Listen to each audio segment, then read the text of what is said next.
రాయదుర్గంలో ఎకరం 264 కోట్లు. హైదరాబాదులో భూముల ధర మరో రికార్డు సృష్టించింది. రాయదుర్గం పాన్ మక్తాలోని ప్లాట్ నెంబర్ P1కు తెలంగాణ పారిశ్రామిక మౌలిక సదుపాయాల కార్పొరేషన్ నిర్వహించిన ఈ వేలంలో ఎకరా ధర 264 కోట్లు పలికింది.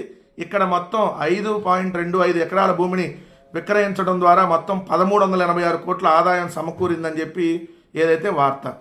నేను అడుగుతా ఉన్నా ఈ ప్రభుత్వాన్ని సూటిగా, ఏదైతే ఇక్కడ ఆంధ్రప్రదేశ్ రాష్ట్ర ప్రభుత్వాన్ని తెలంగాణ ప్రభుత్వంలో ఎకరం 264 కోట్లు అమ్మిన దాని మీద ఆంధ్రప్రదేశ్ ప్రభుత్వాన్ని నిలదీయాల్సినటువంటి అవసరం ఎందుకు వచ్చింది అని అంటే, ఇక్కడేమో ఎకరం 264 కోట్లు తెలంగాణలో హైదరాబాద్లో, ఆంధ్రప్రదేశ్లోనేమో మనం ఎన్ని ఎకరాలు కావాలంటే అన్ని ఎకరాలు మొత్తంగా గంపగొత్తగా 99 పైసలకి ఇస్తున్నాం. మరి సిగ్గుండాలి కదా చంద్రబాబు నాయుడు గారి కూటమి ప్రభుత్వానికి. కడుపుకు అన్నం తినేవాడన్నా ఎవడన్నా ఎకరం 99 పైసలకి ఇస్తాడా? ఈ ప్రభుత్వం 29 ఎకరాలు, మొన్న 27 ఎకరాలు, ఎంటైర్ 27 ఎకరాస్ రహేజా అనేటటువంటి రియల్ ఎస్టేట్ సంస్థకి కేవలం 99 పైసలకి ఇచ్చింది 27 ఎకరాలు.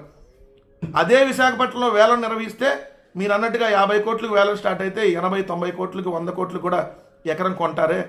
మరి అలాంటి దాన్ని 99 పైసలకి మీరు ఇస్తా ఉన్నారంటే ఎంత దోచుకుంటా ఉన్నారు నారా లోకేష్ గారు. ఇది మీకు క్యాషు ఏదైతే సూట్ కేసు రాజేషు లోకేష్ అనేటటువంటి భాగంలో ఇస్తున్నటువంటి ఏదైతే ఈ దోపిడీలో భాగం కాదా అని అడుగుతా ఉన్నా.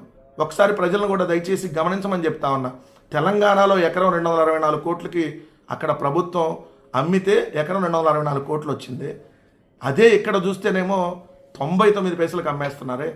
అంటే ఎంత తేడా, ఏ విధంగా దోపిడీ జరుగుతుందో గమనించమని చెప్తా ఉన్నా.